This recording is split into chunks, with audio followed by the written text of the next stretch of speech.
The happy money concept really comes down to having a mindset of using money as a tool, using money and seeing that money is a result, seeing that happiness doesn't come from money, but from the autonomy that we can create.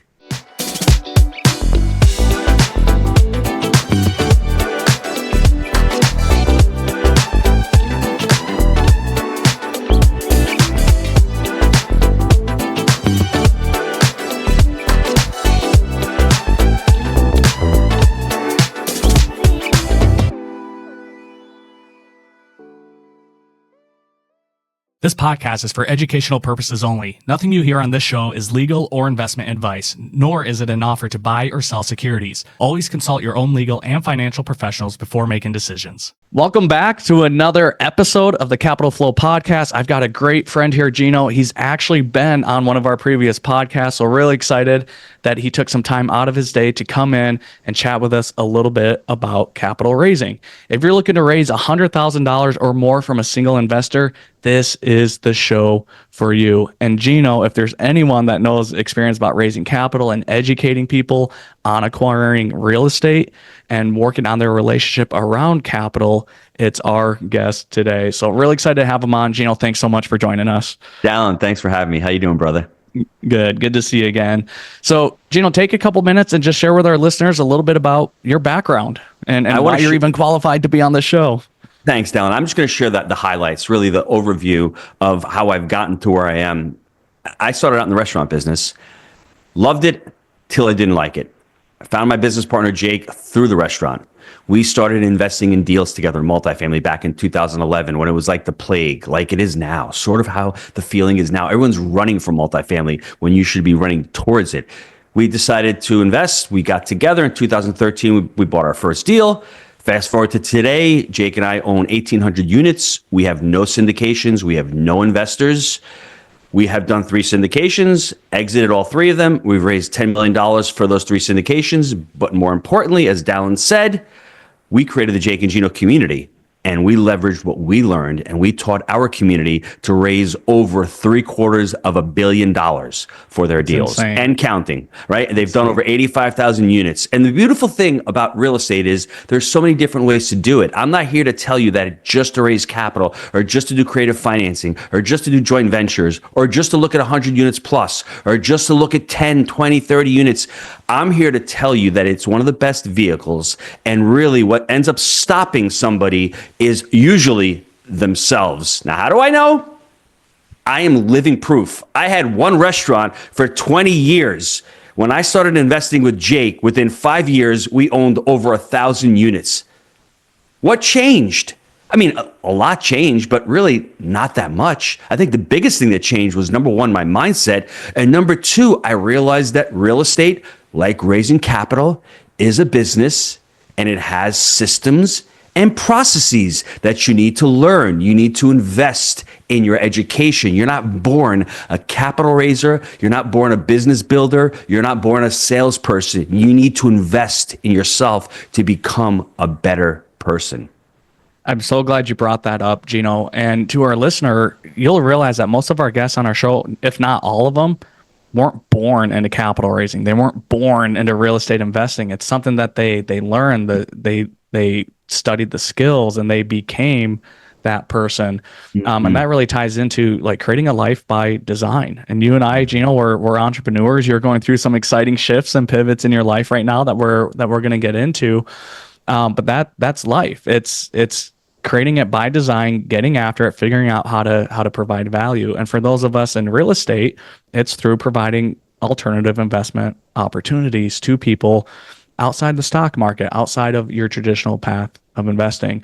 But I'm actually really excited to get into what we're going to be talking about today, because typically on the show, we talk about a lot of marketing strategies, ideas, sales techniques, how to close at capital. You get somebody on the call. What does that call look like? But what we're going to be talking about today, I think, is one of the most important and fundamental things you need to understand and figure out before you even get into that tactical stuff. So I'm really excited to talk about what we're going to talk about today, Gino. And to our listener, like, buckle up for the next 20 minutes, because you're going to have your mind opened up and experience ideally some paradigm shifts that are going to help you become a better capital raiser and real estate investor. So, Gino, anything you want to add to that? Yeah, I would say one thing. If you want to become better at anything, you need to be excited about that thing. And Dallon, as you know, I love teaching real estate and I love teaching multifamily, but it didn't juice me up as much as I'd have liked to. I can get on a show and talk about cap rates. Okay, it's fun, but it's not exciting. It doesn't light me up. When you're talking to somebody about raising capital, you need to be all in. You need to be focused on that person. You need to know as much as you possibly can about them. Be curious. You want to know their life, why they're investing. And then, of course, you need to be excited about the opportunity you're bringing them. If you can't do that, then you're not going to raise capital. And that's sort of why we're going to be talking about the book that I wrote, Happy Money, Happy Family, Happy Legacy. It's because to me, the shift that we need in this world is we need to have a shift around money, around our relationship with money, around what money really is. It's a tool, it's a result.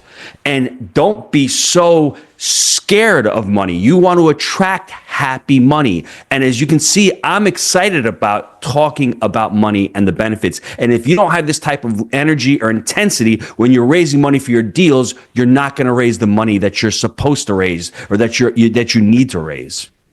And we were chatting about this a little bit before the show and before we started recording.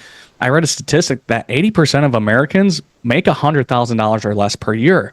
Now, many people in real estate investments, running syndications, running funds, minimum investments are typically $50,000 to $100,000. If your minimum's $100,000, that's 20% of the population that you can raise from. Not to mention that most of us probably grew up in that 80%. I know for me as a kid, you don't ask people how much they make a year.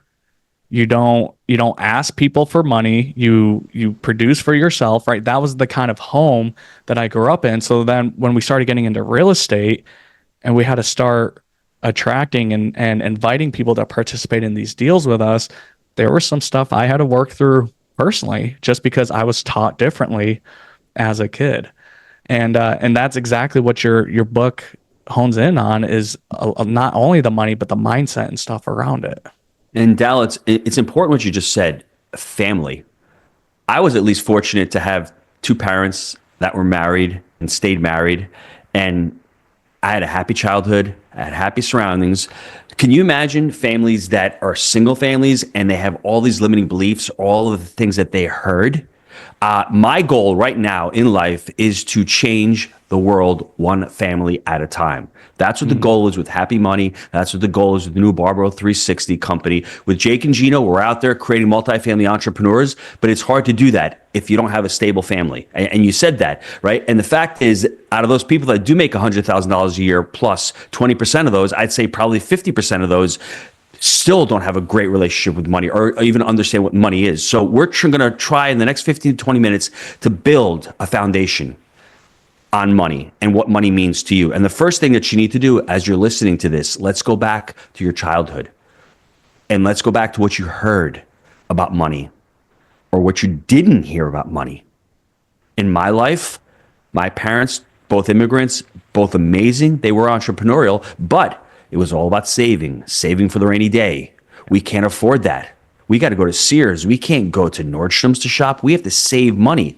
So I grew up in some type of scarcity in my life. And there may be some of them out there, some of you out there listening to this, where money was never talked about. So as you become an adult, it's really hard to make a decision. You're avoiding. The 5 money personas really quick.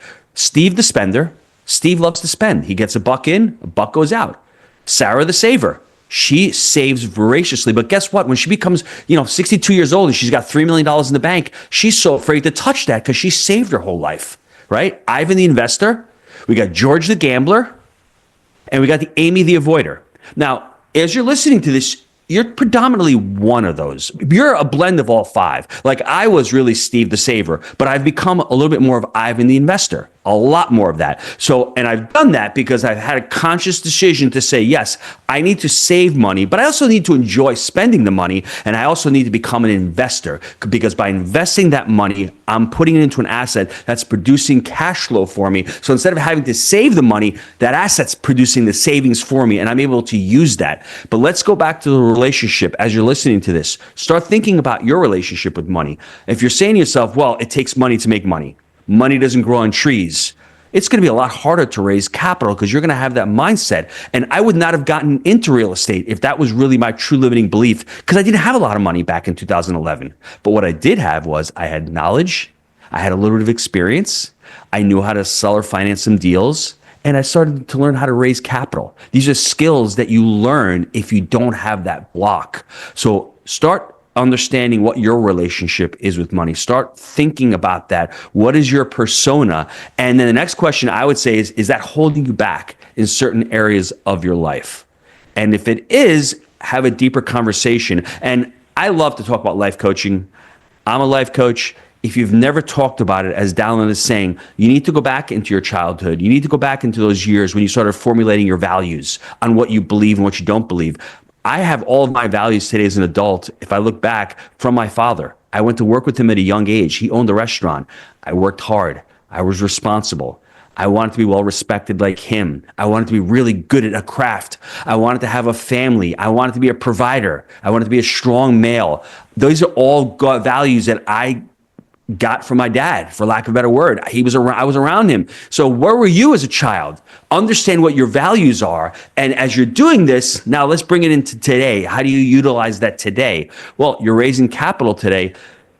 My values are hard work, responsibility, control. So when I'm talking to a prospect about raising capital, I am going to know everything possible about the deal I'm talking about. I'm going to know the median income. I'm going to know the unit mixes. I'm going to know how much the budget is. I'm going to know every single person on my team, so that when I'm speaking to somebody about the deal, that person knows that I'm confident about it and they feel confidence in me. I'm going to work really hard to get that deal done. And I'm going to have a lot of energy, and I'm going to try to educate that person on the deal. These are all values, fortunately, that my dad passed on to me.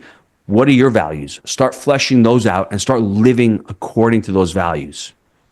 And I think once you get the clarity on that, then it's just a matter of identifying or finding people in your life that are living the way you want to live and model them. Like, we don't need to reinvent the wheel. Mm-hmm. And I remember early on in my real estate career, a lot of self-doubt. You go from, in my case, a registered nurse to owning a couple fourplexes to now getting into syndications. You're like, who am I to be doing this? Yes. And then as you go to these networking events and you meet some of the most incredible people I've met have come from these types of networking events and communities like yours, Gino.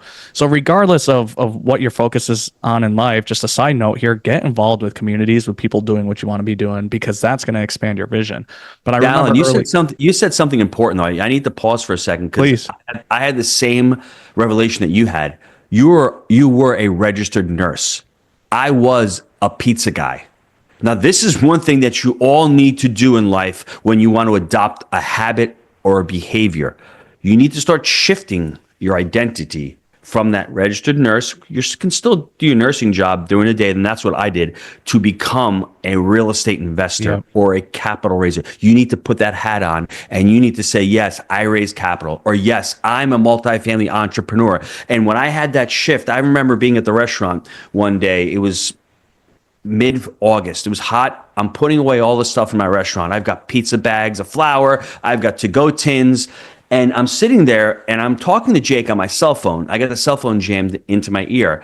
And we are negotiating literally an $11 million seller finance deal. And when I got off the phone, I said to myself, what am I doing here? I'm hiding in the shed. I'm still considering myself as the pizza guy. I have to shift my identity. As I look back, I'm saying this to myself, and I need to become that real estate guy. And once I did that, something shifted in me, my tone, my being serious about the deal, actually taking actions that a real estate investor does, like go on property tours, talk to investors, underwrite deals. Once you start shifting that, and I'm here to tell you, if you're afraid or you don't think you belong, here's a bit of advice that I received from one of my coaches. Everybody is out there winging it and figuring it out. Do you think that Elon Musk knows what the hell he's doing with Doge right now? He doesn't have the foggiest idea. But what he did was, I'm going to get out of my comfort zone. I'm going to jump in and I'm going to figure it out. And that's how life really works. If you want to stay where you are, that's fine. Just be aware of that. But you can change, and I don't even say change, just transform your life. You transformed your life from being a registered nurse to doing something that you truly love. If you're out there wanting to do that, you just need to learn some skills. And you need to start thinking like the person that you want to become. In your case, a capital raiser. In my case, I just wanted to get out of the restaurant and become a real estate investor and buy some deals. If you can start adopting that mindset and that identity, it's going to help you a lot. And that was the unexpected challenge that I had when I got into real estate, was realizing I had to rebrand myself. Now, for me personally, I had a foot in two different worlds for a long time. And we get to this point, like you in that shed. I remember being hopefully none of my coworkers or hospital supervisors ever listen to this, but I worked the night shift, and I remember getting all my patients situated, and I was on the computer underwriting deals. I was doing my real estate business, and I did that for a while. And one night it was probably a shitty night at work. It's probably what it was. And I was like, what am I doing? Like, I believe in me. I'm already putting in overtime. I got my focus split between two different jobs. What if I went all in on me and on this? And for me, that was that pivotal moment. And so it was great having that mindset shift, but then it still took me, I'd say 6 to 12 months to rebrand and become that new person. Everybody in my ecosystem knew me as that registered nurse. And so a lot of people are like, oh, okay, what's this new thing Dallon's up to? It took time, it took consistency, and it took really belief in myself that I can do this. And going back to that, one of those first networking events I mentioned, what helped me get to where I am today, and I still do this today. I find that person that is where I want to be. And I don't know if it's an ego thing. I'd say it's more of a confidence thing than an ego thing. I look at that person, I say, all right, if they can do it, why can't I? And I accept that challenge, and then I figure out what they did to get there. Or I find ways to provide that person value in exchange for mentorship. Sometimes, and at the same time, yes, but at the same time, you're not comparing yourself to that person, because you're somebody unique and completely different. You'd like to emulate their success. I'd like to get to 1,000 units. There is no envy. There's no jealousy on that, because if you do that, you are repelling. Remember the happy money, the unhappiness. So that's one thing that people who are successful, that tall poppy syndrome, I want you to succeed in spite of what's going on in my life. And if you can do that, and you can actually appreciate what people are doing and say, I want to be like that person, but I don't want that person to fail. I want that person to succeed. If you have that kind of mindset, and it's great that you left your job, and it's great that people are saying, hey, what people are really saying is, wow, Dallon is taking a chance I wish I could have. I wish I could have done what Dallon did, because it takes a lot of courage, and I didn't have the courage in my life to do that. That's what some people are saying. So when you're stepping out there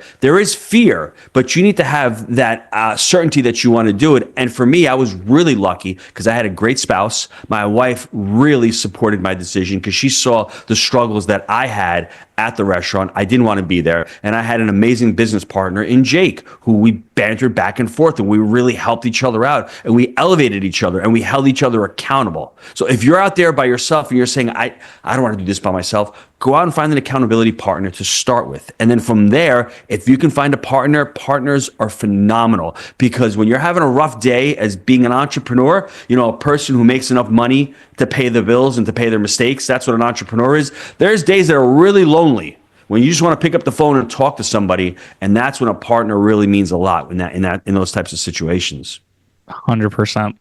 I want to rewind to a couple things you mentioned earlier, because these were some of the limiting beliefs that I had to prove wrong to myself, and I did it through action. So you mentioned, and these are probably two of the most common beliefs around money. One, you got to have money to make money. And two, money doesn't grow on trees. So that first one, you got to have money to make money. this is what jump started my career, and I realized like, hey, I could probably do this in real estate. It was a few months in to my new nursing job, making the most money I've ever made in my entire life. It was probably like 45,000, 50,000 a year, but up to that point I was a broke college student.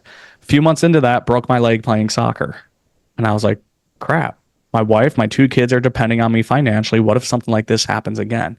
And so I started listening to books, started listening to podcasts, read Rich Dad Poor Dad. And 2 weeks later, we bought our first fourplex without any of our own money. And that's when it clicked in my mind. I experienced this huge paradigm shift. I was like, son of a freaking gun. That lie I've been told to up to that, I think I was 26, 27 at the time. I said, I believed that for 27 years. And just from a couple phone calls and taking some action, I completely demolished that false belief and limiting belief that you got to have money to make money. I found the deal, I found the money, and I put it together, and that deal produced money for us. I didn't put anything into it. So that was number one. Number two, money doesn't grow on trees. I don't think people realize how damaging that statement and that phrase is, because it completely discredits any type of investment or leverage and how money works. And the reality is, and it's funny, like you and I, we've known this. We have these realizations for years now. It's amazing how many people still haven't had it clicked. I was speaking on a workshop just a few weeks ago, and we talked about these limiting beliefs. I pulled up these two limiting beliefs and we were talking about it. And when it comes to money doesn't grow on trees, I was like, in reality, it can, in the form of apartments and passive income. And if you have an apartment building that's cash flowing 10, 15, $20,000 a month after month after month, you nurture it, you take care of it just like you would a tree, and it keeps producing the fruit. So in reality, money can grow on trees. So I'm curious, Gino, you brought up those limiting beliefs. How does your book, and what are your thoughts and philosophies around those two statements? At life coaching school, I went to IPEC, the Institute for Professional Excellence in Coaching. I would Google it if you're listening to this, and I would seriously consider doing some type of life coaching program, because it is life changing. Not even if you want to become a life coach, just the skills that you learn, the energy blocks that we're going to talk about right now, the empowering questions, the listening, the ability to become a better leader. They all come from life coaching. But those limiting beliefs, we're taught there are something that are called energy blocks. So an energy block is something that holds you back, whether it's internal or external. Unfortunately, 95% of them are internal. The external ones would be, the economy, what's going on in with inflation. You can't control that. The internal ones are what IPEC calls the GALE. Now, the GALE is an acronym for L is the limiting belief. So every time you get a limiting belief that pops in your head thinking you can't do it, the classic one that we were taught was Roger Bannister breaking the 4-minute mile. Nobody thought you could run a 4-minute mile back in the 50s. Once Roger Bannister did it, all of a sudden the dominoes fell and everyone started running the 4-minute mile. And what you said, breaking the 4-minute mile, and what you said is important. Once you conquer that belief of having limitations, everything changes. You can go ahead. It's a strong energy block, but it's not as strong as the ones that go ahead, that follow upon it. Once you realize you don't need money to make money, that energy block is not going to hold you back. The next one is the I, the interpretation. Every day, throughout the day, we're making interpretations. I could have said, Dallon, it's 103 when we got on this podcast. Dallon's late to the podcast. Why is he late? What's going on? Does he not want to be on the I'm interpreting a situation when I don't have all the facts. Why is this broker not calling me back? What's going on? No, interpretations will and can destroy what you're trying to accomplish. Get all of the facts. Once you understand, you make the proper interpretations. The A on the GALES is the assumption. If you assumed you've done something wrong in the past, it's going to come back to you. This is classic. I had a bad partnership. Well, partnerships are really bad. I got divorced. All women are evil. I lost money in real estate. Real estate's risky. You're assuming something that happened in the past, it's going to happen in the future. I've had bad partnerships before, Jake. Thankfully, it didn't hold me back. I've lost money on real estate deals, more than I'd like to admit, but I've made a crap ton more than I've lost. So understand, are you making assumptions of what's happened in your life? Look at those assumptions, challenge them. What did you do wrong? I know what I did wrong in all those situations, and I was able to change them. And the G on the last one is what we call the gremlin. That's that little voice in your head that's saying, Dallon, you're a nurse. You're stupid. You're not smart enough. You're going to buy a fourplex? What's wrong with you? Nurses don't do that. You don't have real estate experience. Everyone's going to think you're crazy. We all have that, and it's okay. You're supposed to have these thoughts. What I would say is when you hear the thoughts, the pizza guy, what I was taught to do is get a wooden spoon out, get something that reminds you of the restaurant and confront it and say, yes, it's there. I have these thoughts, but I'm not going to let that voice stop me. I was made for something greater than what I'm doing right now. And if I allow that voice to hold me back, it's going to sabotage me. And if I look back 5 years from now, I'm going to say a stupid voice held me back. That's the gremlin is the hardest one. But just realize as you're listening to this, we all have those thoughts of insecurity and not being enough. That's why coaching, having a partner, accountability, masterminds, they're great because they will help you fight. Hey, as a business owner or entrepreneur, one of your biggest struggles is raising capital. Maybe you've gone to the bank, maybe you've been turned down, or maybe you just have never thought of before speaking to investors.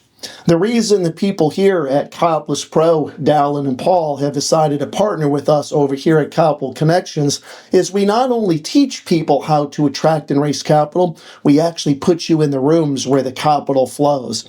That's right. My name is Brad Blazer, and I've raised over $2 billion. And over the last 5 years, I have personally taught and mentored hundreds of people around the world on how to attract, raise, and close capital so they can be doing something bigger in life. But it's not only the coaching and mentoring. While we're working together, I put you in rooms of curated events with family offices, broker-dealers, and registered investment advisory firms. That's right. We create the proximity to my network because we know that proximity is power. It's our belief and our finding that no other company out there offering services in the capital raising space is doing that, which is why we have forged this strategic relationship. If you'd like to learn more, click the link below that's provided here in this podcast. And this is Brad Blazer saying we can't wait to work together. The gremlins and the rest of your energy blocks. I think it's easy to fall into this trap, like beating ourselves up. Is like, why is that thought even coming into my mind? Like, why is that voice even there? Yes. Don't fight it. Like, it's there. We all have it. Yes. How are you managing it? What are you doing to address it? Are you leaning into it? Are you pushing back? Is it building you up? Is it bringing you down? And I think having that clarity, being able to recognize it, and then having a good process or a tool to combat it. And I actually like what you said, like pull out that wooden spoon and confront it, because then you have something physical that you can confront right there. You could actually, you can actually go around whatever clothing you're wearing as a registered nurse, you put it up there and you look at it and go, that was me. And fear never goes away. These voices really never go away. You learn how to manage them. And even me, I've done, 30, 35, 40 deals with Jake. Every time we do a deal, we put a deal in the contract, there's still some fear there. Now, I'm more confident in the process because I've done it a lot of times, but don't think just because you're an expert or just because you see somebody who's been on TV for 30 years, they still don't have that little bit of excitement or that little bit of fear. They just, like you said so eloquently, they've learned how to manage it. They learn how to deal with it, and they learn how to push through it as well. It's funny. You got me reflecting a lot in my own personal life, and as you bring up some of these points, I live 15, 20 minutes away from the last hospital I worked at. I often drive past it, and I feel my blood pressure rising. I feel some of that anxiety coming from that point in my life, and it wasn't a terrible job. I worked with great people. I was just so ready for something more. Yes. And I realized that position was really holding me back. I left October 2019. So right before the huge COVID outbreak. I haven't been in it 5-6 years. Yeah. I still experience those emotions. But what's interesting, and I think this is important to highlight to our listeners, just how I work through, how I process that feeling's there. I don't get mad at myself or frustrated or feel guilty of feeling that stress and anxiety from that point in my life. I go into a moment of gratitude and I'm like, Mm-hmm. I'm grateful that I had that opportunity because that's really what led me to where I am today. And I'm Yes. grateful that I now live a life by design. And I'm grateful that it's the middle of the day and I'm driving past this place. I'm not driving to it to start a long 13-hour shift. Mm-hmm. And so that's some of the things that I've worked through and that I try to internalize is just having that attitude of gratitude. Like, be grateful for those things. If those voices, if those thoughts come into your mind, acknowledge it, but then flip the script. Can How we can you just, use that to power you? yeah, can we just bring this full circle into Let's capital do it. raising? So the capital raising is if I'm out there raising capital and my limiting belief is I can't raise money because I'm a nurse, you're dead in the water, right? If you interpret somebody's not picking up the phone because they don't want to talk to you, you're dead in the water. If you assume that you struck out last week because you talked to somebody and you're coming back today and you're assuming that you fell 2 weeks ago, you're dead in the water. And if you've got these voices in your head saying, I'm not good enough, I'm not smart enough, I'm fat, I'm ugly, you're dead in the water. The whole idea is to really flesh them all out, put them on paper, like really diagnose what's going on in your life. And that's what I did when I was at the restaurant. I needed coaching to give me some clarity and to give me some confidence and to say I'm not the only one going through these things. And I think most of us, we don't lack motivation. We lack clarity. Once you're clear on your objectives and once you learn some skills and you get the confidence, the motivation is there. So I'm here to Yeah. tell you, really, raising capital is being prepared. Proper preparation prevents poor performance. Being prepared, not only mentally, what I'm talking about as far as mindset, but also with the deal. Like, I want you to be able to present in front of Dallon when you're presenting that deal that you know as much as you possibly can, and then confidently say, hey, Dallon, I'm not really sure about the median income. I'll get back to you on that. Have the confidence to say that because you're not skirting the objective, but also there's skills that you need to learn when you're raising capital. You need to be a better storyteller. You can't be just all about the numbers. You need to let them know that you're in this. You need to let them know that you are so in this deal. You feel so passionate about this deal and you're putting some of your money into the deal. And that's the way I feel. If you can convey all of this in a conversation, it's going to be a lot easier to raise capital. And you have those limiting beliefs popping up on the nurse, the doctor. Once you've done one raise of $10,000, even $10,000 from one person, and you've been successful to do that, everything changes because you have now raised Yep. capital. Yep, 100%. There's this phrase that I share quite a bit with people. We'll bring it into workshops. We'll bring it into live events that we're presenting at. It's this idea of attracting capital versus raising capital. And now Yes. we always default to raising capital. That's what we call it. That's what it's known in the industry. But we work very hard to help change people's mindset by getting them to think about attracting capital versus raising capital. So for you, Gino, in your experience, when you hear attracting capital versus raising capital, what does that mean? What does that mean to you? For me, it means I would ask Dallon, are you working hard for your money or is your money working hard for you? With that quote, I'm attracting capital because I'm making the prospect think. When you're attracting capital, you're providing a ton of value. You're giving them options. Most people don't even know what a self-directed IRA is. You can put money into real estate. That's attracting capital. You're actually educating the person on other vehicles.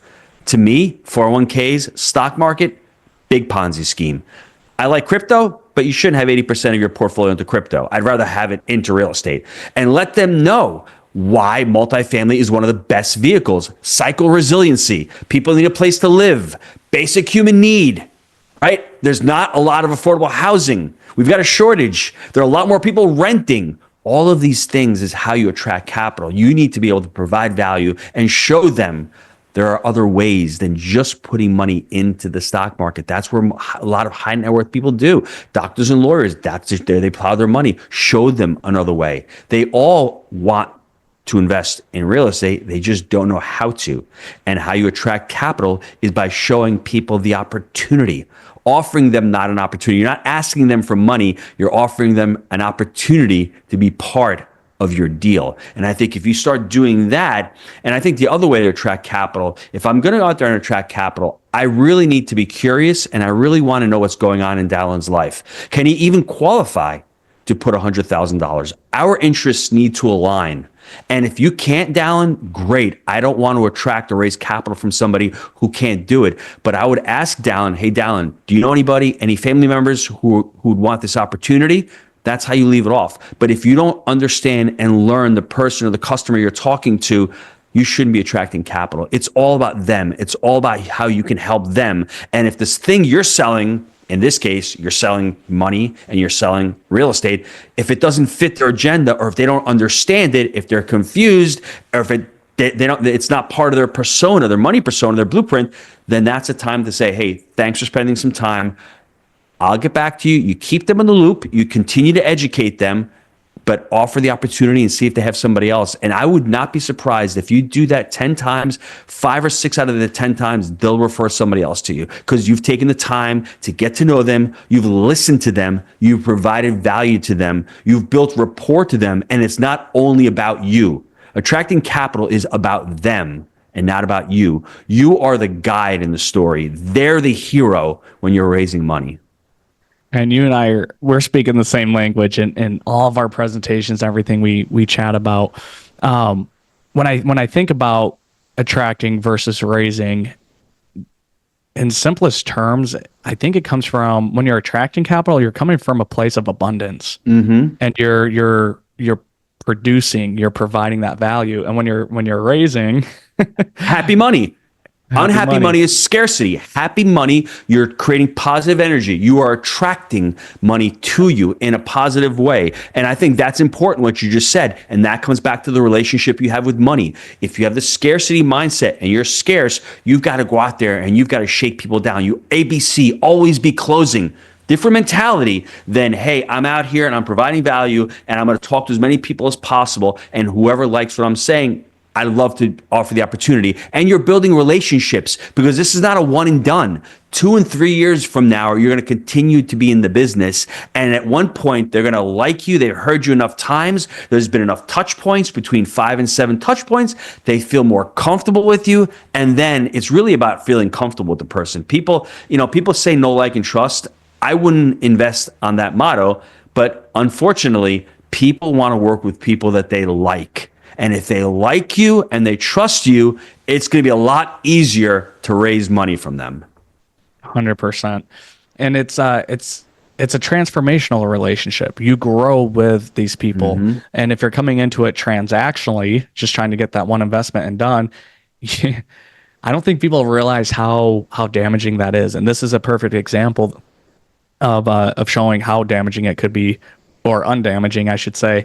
So we had an investor. I almost didn't even text him. Somebody I knew in my network, almost didn't text him because I'm like, I don't think he'd be ready to invest or he'd be interested in this. Sent a text. He's like, yeah, definitely. I've been looking for this opportunity. Interpretation right there. See that? That's the energy block. You're making an interpretation based on what you think instead of what reality really is. 100%. Great job. At least you reached out and you challenged your own interpretation. So I reached out. He invested $50,000. He invested 3 additional times outside of that. So now he's at a $200,000 investment. And then I met somebody at a local event that happened to know that gentleman, and he wanted to get started investing in real estate. Found out that we were working with this investor. After a short conversation and talking to this previous investor, he invested in his first investment with us $350,000. So that first $50,000 investor wasn't just a $50,000 investment. That grew into over $500,000 investment because of that one investor. And I think that's where a lot of people get lost. They think they need to get all these $50,000 investments. That could work. That's a strategy. But what if you got $500,000 from 50 different investors? How much quicker could you scale that? Because now you're attracting, they're referring, you're producing value. People don't invest and keep investing with you if you're not providing that value and truly setting them up as a hero. I agree.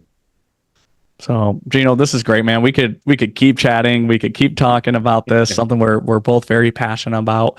If you could summarize your book, I know we pulled a lot of aspects and things of your book that you've just released. If you could summarize that in 30 seconds or less, how would you share that to our listener of what your book is about? For me, I struggled for a long period of my adult life attracting and working for unhappy money at my restaurant.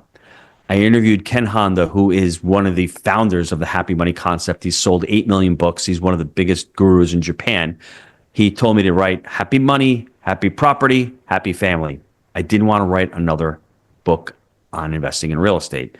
The happy money concept really comes down to having a mindset of using money as a tool, using money and seeing that money is a result, seeing that happiness doesn't come from money, but from the autonomy that we can create from earning money and being a financial steward of money.